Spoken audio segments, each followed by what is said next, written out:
welcome to the October episode of Spartan Sports Central, our second episode of 2019-2020. We have a great episode ahead for you. We welcome Stafford head football coach Ken Savanah and Stafford head volleyball coach Ivana Ellis. For the player profile is the tennis twins of Stafford High. Welcome to the show, Coach. Hi, how you doing, Mike? Good, how are you doing? All right, I'm good. I know it was a tough loss for you guys up at Navasota playing for first place. Any opening thoughts on that? We played a really good team, and we came out and played well in spots. We just weren't able to finish. So Navasota had the top passing quarterback in the district in Zach Dyer. You guys kept him out of the end zone, both passing and rushing. Yeah, we got great effort from our defensive kids. They came out, we had challenged them about a week ago about wanting to be as good as some of the other defenses that we've had. And they came out with that, that challenge, and they wanted to meet that challenge.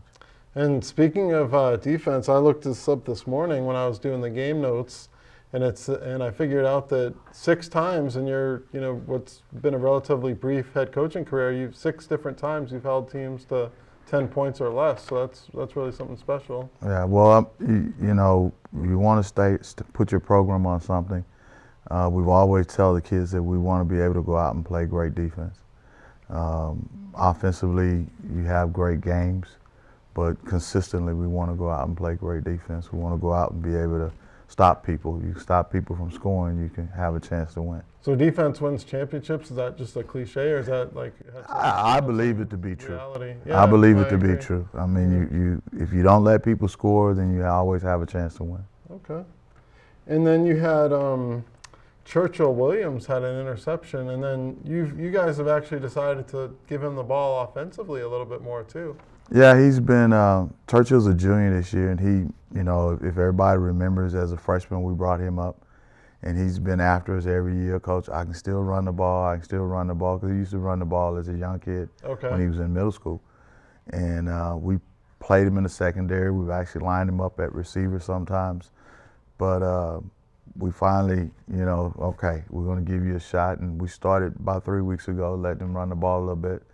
And he's getting better and better and better. I don't think it'll take over his job in the secondary. But, he helps us. He got us through a lot of situations on Friday.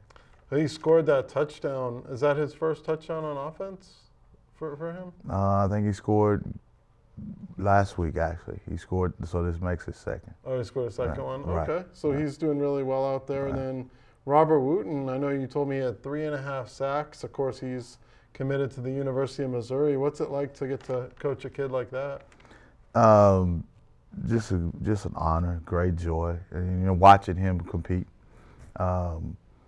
Robert's one of those kids, and I tell people this all the time, he could have left and went somewhere else. He had an opportunity to go play in Arizona, where his mom is, but he chose to stay here because he wanted, any fame or anything that he got to be cast upon his teammates. So he wanted an opportunity for, if they come to see him, they come to see his teammates. Okay. And then I know after a tough loss, that could be, kind of hard the next day, or maybe some teams may kind of sit there and dwell or whatever, but you guys woke up early the next morning and you went to the DePelchin Day of Caring in Houston. Tell me what that was like. It was through the Greater Houston Area Football Coach Association. We volunteered to come out and help them, spruce up the place, do some different things that they needed to do. So we had teams from all across the city, all across the Greater Houston area come out and just join together and work to try to give back to the community. We had about 8 kids there that were able to join us that morning and had a real good morning. We did flower beds, put together bookshelves. And did that help take some of the sting off the loss a little bit, just to get out there and help people? Yeah, it did. We could come back on Saturday morning and just sit around and mope about what happened, but we've got to get ready to play next week. So this was a way for us to come out and just put football down a little bit and do some other things. And, it was good for the kids because they got a chance to not listen to us talk about what happened, but talk about it themselves. Okay. Right. And do you feel like the kids will be able to bounce back from this Navasota loss going into the homecoming game against Fur? I think they did. This is a resilient bunch, young group. You know, that's what a lot of people don't realize. We're really kind of young. We got some guys that are getting notoriety that are older. Yeah. But the vast majority of the team are sophomores and juniors. So I know a lot of, when people watch football, they think coulda, shoulda, woulda and stuff like that. Right. Do you second guess anything kind of at the end there as far as maybe running the ball? Or? Well, we had a plan, and we tell the kids we go through scenarios weekly. What do we do when we get the ball in this situation? What are we going to do? What are we going to run? And one of the things is when you're that close with 4 downs, you want to take a shot to see if you can score. We felt like we could get the ball to one of the leading receivers in the district, and it was an errant throw. Quarterback got rushed, and he made the mistake of trying to force it in and off balance, and it's one of those things that happen. But it's important to say he kept you guys in the game by Right. marching you down the field. He took us down the field. Yeah. I mean, he didn't have a great night. He had some drops and stuff like that. But when we needed him to rally, they managed to get the thing rallied and get us down there and put us in position. Second guess, not really. I think our next thing to do was to set up for the kick and give ourselves a chance of winning in overtime. And that's what we were doing. If we can't score here, then we got a field goal kicker. We know he can put it in. Let's kick the field goal and go into overtime, and let's win it in overtime. Of course, that's Benia, who's also the top punter in the district. Exactly. Okay, well, we'll see you in a few minutes, Coach, for this next segment. But next up, we have the tennis twins of Stafford High School.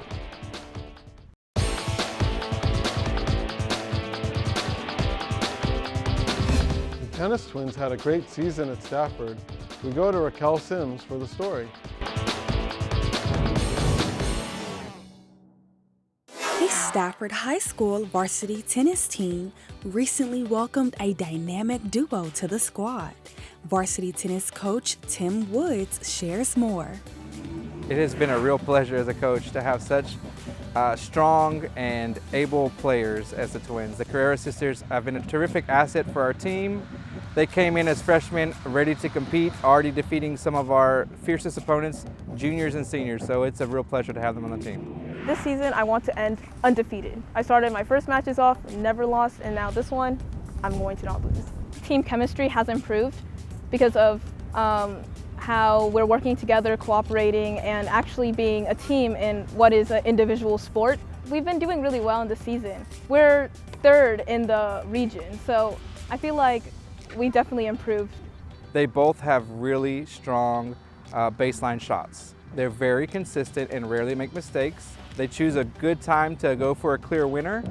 The one thing I would like to see them improve even better on is their serves. I would like them to have stronger and more consistent serves. I'd say that one of my biggest strengths is the net. Like, I used to be scared if the ball was coming at me and I'd be like duck or like move away, and except now I'm getting like stronger, and so I'm used to it. So instead of running away, I go towards it. I definitely would say that I have quite a few strengths and weaknesses, but my biggest strength would be that I'm very good at placing the ball, like angling. I can get winners by, a winner is when you hit the ball and then the person can't return it. Like, they don't even touch it. So I can get many winners by just moving them around. But my weakness would be getting underneath the ball. I feel like sometimes the ball doesn't go over the net not because I'm weak, but because of the physics behind like pushing the ball over the net. So I just feel like I just need to bend my knees and move there, get there. I think that we can be a strong contender in regionals. I intend to see our team go and do well in bi-district and advance to the next round into regionals. And I see these particular players, the Carrera sisters, going even farther in the spring season. So they are identical twins, so it can sometimes be a challenge. It helps that Yvette tends to wear her pink shoes and Ariane has her white shoes. But as their skill level and their particular way of playing, Ariane tends to play her slower paced and be very consistent and allow her opponent to make the mistake, whereas Yvette goes for it and she plays more fast-paced. A lot of the time when I'm playing with Yvette, the people, they usually think that, oh, I think I'm playing you, or have I played you before? And I'm like, no, that's probably Yvette. Or when we're playing doubles, they get confused and they're like, haven't you already served? And we're like, no, she has, and they get our names mixed up, and even the coach gets our names mixed up. People on the team get us mixed up, and they usually don't even say our name. They just say, hey, twin, instead of Ariana and Yvette. But they're getting better. Honestly, for such a short time frame, I'm surprised that they're able to spot some differences between Yvette and I. Some of our opponents are like, haven't I played you before? And I'm like, no, that was my sister, and I always have to say that. And then they sometimes are like confusing our names, or they're like, okay, like, but I really like playing with Ariane for the main reason that like she's always supporting me. She's always got my back. Like we can like kind of think the same. So like whenever I'm doing something, she does the same thing, and so we can easily work together as a team. On the court, they've been gracious and willing to help players at a much lower level to get better. I've split them up in doubles to help to lift up other players to get at a higher quality level. And in the classroom, they have a 4.0 as freshmen, so you can't start better than that. I asked them to get feedback from all their teachers, and I had lots of comments like, great student, a pleasure to have in class. So it sounds like their leadership skills definitely carry over into the classroom. I think I'm a leader because I have like naturally an alpha kind of aura. Like, so whenever I'm with someone on the team, I can come off as like pushy or bossy, because I just really want everyone to improve together. I would consider myself a leader. I care about all the people on my team, and I also help them with some of their strokes. If they have trouble with them, I want them to know that it's okay to have problems, and it's okay to not know things. We all weren't the best when we started. What I like about Coach Wood is that, like, if you ask him, hey, can I rally with you, can I hit with you? He'll say yes, he'll be with you, and I like that. What I really like about him most of all is that he's emphasizing friendships between like all the members. It's just really a privilege to coach such amazing players. It's clear that their parents have taken a lot of pride in helping their daughters get to the level where they are. They compete not just for the school, but also outside in USTA tournaments, and have done really, really well there. So it's a privilege as a coach to be able to coach players like that, and for the whole team to have them with us and to help bring us up as a stronger program. Be on the lookout for more from this dynamic duo. For Player Profile, I'm Raquel Sims. Great story, Raquel. We can't wait until the spring tennis season. Next up is Stafford football coach Ken Savanah.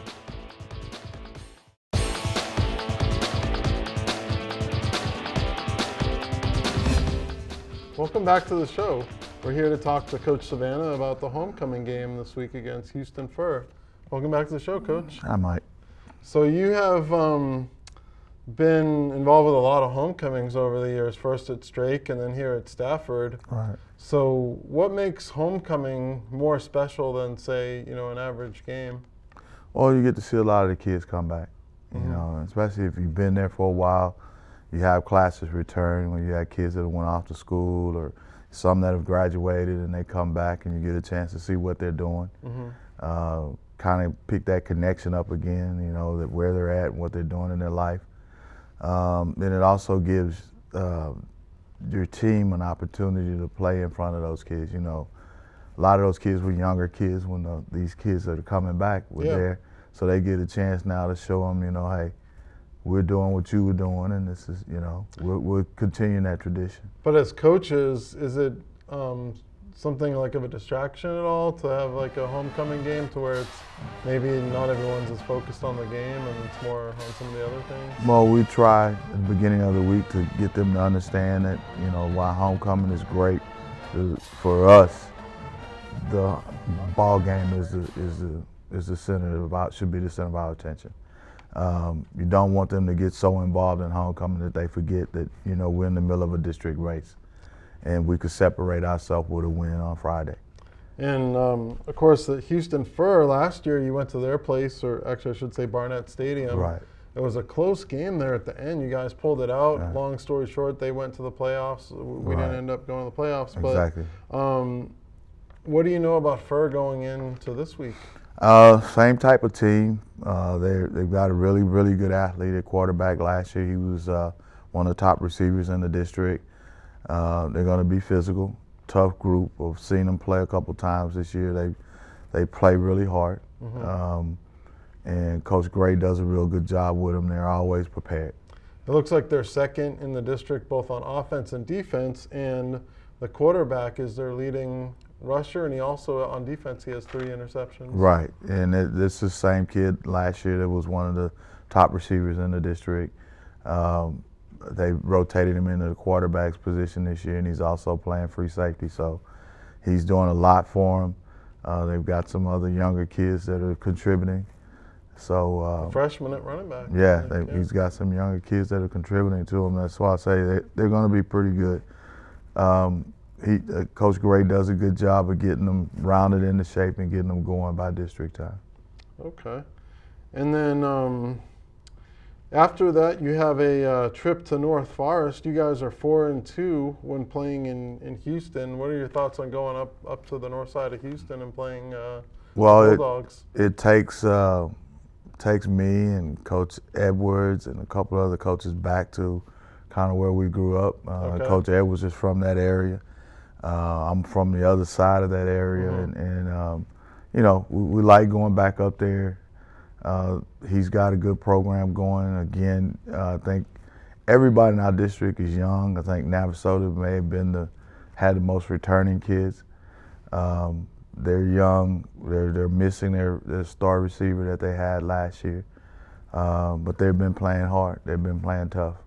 So he's scrapping to get in. Everybody at this point are looking at, you know, can't lose this, can't lose that if we're going to get a chance to get into the playoff. Yeah. So it'll be a good fight. What would that mean to you? I know you've been to the playoffs many times over the years, but the first time as a head coach to go, what would that mean to you? Well, I have a group of kids here that this senior class were freshmen the last time we went.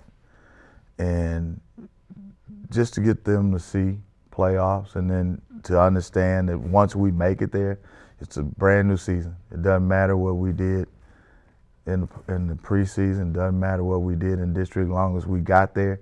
Everybody starts off 0-0, and you got to win 5. Okay.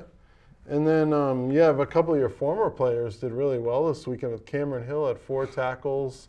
They beat SFA in double overtime. Then you had Jarek Petrie down at Incarnate Word in San Antonio. He had 4 tackles and a 34-yard interception against Lamar. So both of those guys, what's it like to see those guys doing well? Well, it's great. You know, we don't get to talk as much, but we'll text each other. Yeah. You know, check on them, how they're doing, what's going on. And I think about 2 weeks ago, I talked with Jared, talked with Jalen about a week ago. You know, and all of them are doing good. Seasons are going well. Just really proud of those guys, you know, how they're continuing. This is a dream they had, and all of them's getting a chance to live that part of their dream. And your son's doing well at University of Houston. Yeah, he's hanging on. He's number 2 on the depth chart right now. Wow. He's traveled since Tulane. Oh, wow. So he's got a chance to play. They're still trying to hold his red shirt, but if they got to use it, they got to use it. He has 4 games now he could play, so they've got him in a situation where if they have to use him, they can. Okay, and then finally, there's a coach that's he was on your staff for a long time, not anymore, but this coach actually, I had a flat tire when I was leaving the school parking lot, and he was leaving, and I told him what was happening. He went out and changed my tire, and I was able to get home, to my wife and son that evening. So, and that coach, of course, is Coach Nat Joseph. Talk about Coach Joseph and what he's meant to your program all these years. You know, when we came, there was a lot. Me and Coach Counter came in when I came in as the DC. There was a lot of turnover.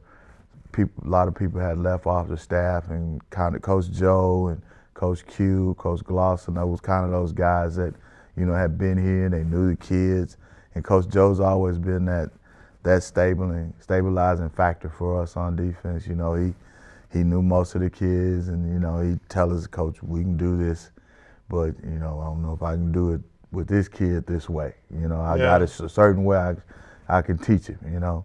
He always had a way to get to the kids, and he could always teach them what he wanted to teach them. Did a very good job for us. Okay, awesome, yeah. And we hated to lose him. I know CT's happy. CTE's happy they get more time out of him. Yeah. But I'm still, every time I see him, Coach Joe, you got to come back. Because he's one of those guys that you love to have on your staff. Of course, yeah. And also, a great friend as well as Right. he demonstrated Right. last week. Right. So, all right, well, thank you, Coach. All right, Mike, Appreciate thanks you for being on having the me. program. All right. And next up is Coach Ellis with the volleyball program.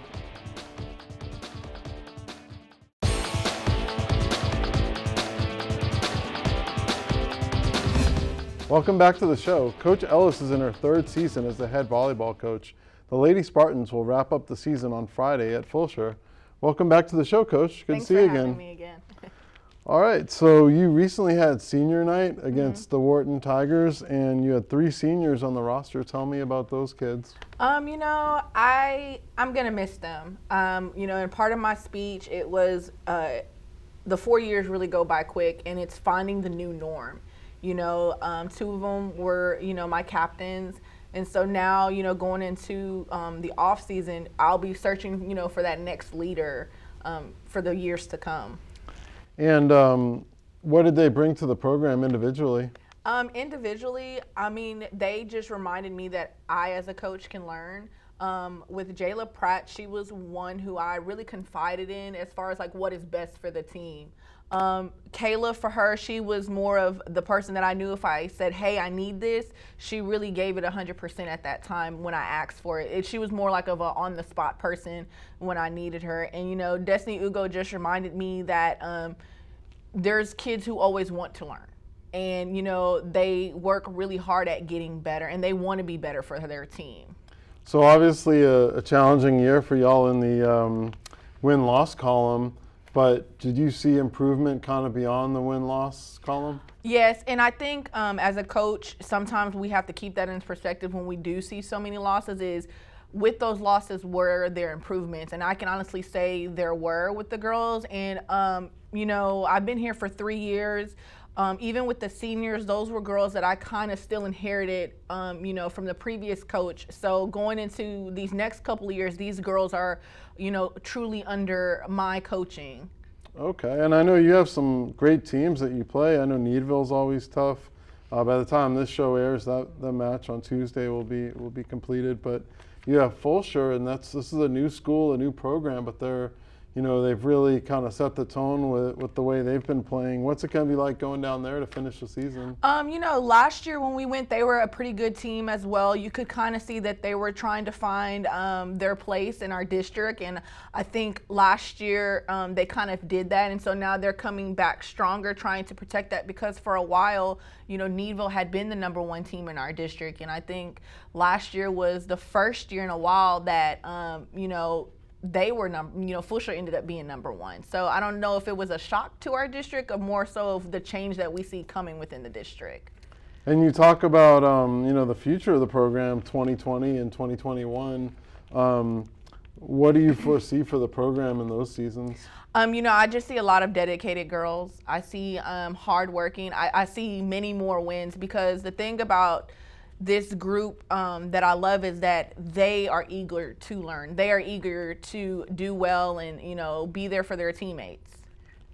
Okay, so talk about some of the highlights of the season for you all. Well, of course, senior night is a highlight. I really love the month of October. The girls have really gone out to make sure that they wear their pink socks these past few games. Oh, beyond just the pink out game. Mm-hmm. Okay. Yeah, they've worn their pink pink shirts for warm-ups throughout this whole entire season, the month of October. Yeah. So, that's just something pretty to see, all the pink on the court. And then, we go to other schools and play and they have their pink on. I do have to say that from the first round going into this second round, again, when you have losses, it's seeing the improvement. In this second round, I've seen them fight really hard and, try to win. We went from going just, 3 sets to 4 to 5 sets with some of these teams that we've played. Yeah, and then you had some victories earlier in the season. I think you beat it, was it Washington? You had a victory against them, Willow Ridge, and who was the other one? It was in one of the tournaments that they played in. Van Vleck. Yes. Yeah, okay, Yes. so that was another win for you guys, but which of course eclipses the win total from last season. But looking at the JV and freshman levels, Like, how do you feel those groups are going to impact your program? I think, we have done a really good job of trying to make sure that our freshman level know the basics of the court, and, we'll continue to work in that in the off season. But I'm really hopeful because, once again, an athlete has to be willing to learn and understand that they can continue to grow and get better. And that's what I'm trying to instill in them, is that, sometimes you always have to go back to your mechanics. And when you remember those things, that's what makes you a great player. Okay, so you have, I know you coach volleyball in the fall, but then in the spring you do softball. Yes. What's it like working with Coach A in that softball program? I've enjoyed working with her these past few years. I've learned a lot of new things. Again, as a coach, you always want to find new things and new ways of doing things. So I always look to her to see what is she telling the girls that I don't already know. I'm more so looking forward to this season because my daughter will be playing this year. Oh, wow. Yes. Does she play volleyball or no? She does not know. She's Okay. currently in the band, though. So what's it like to, I guess you haven't yet, but what's it like to coach your daughter? I've coached her before. I think in the last couple of years, I stopped coaching because I kind of wanted to see her, as a parent. But I'm just really excited because playing ball outside of high school sports is way different. She has to adapt to a new group of girls because the girls she's been playing with, she's known them her whole life. So Yeah. I'm just interested to see what type of athlete she becomes as a high school. Okay. Well, wow, that's really great. And then I guess on another note, outside of Stafford, your Sam Houston Bearcats are doing really well out there. They are. I actually just attended homecoming, which was great. They took another win after taking a tough loss, I believe, to Lamar the previous week. Okay. Yeah, and then of course went to the big rival game against SFA. Yeah. That was a close game as well too. That SFA program seems to be building more, and I'm actually hoping they do get a little bit tougher because it makes the game more exciting. Yeah, to keep it there at the Texan Stadium. Yes. And that would be special for the programs and the rivalry. So I know the season's ending, but we're sad to see it end. But I know your kids had a good experience with it, and we look forward to seeing you soon. Thank you. All right, well, that wraps up the program. Thank you for tuning in.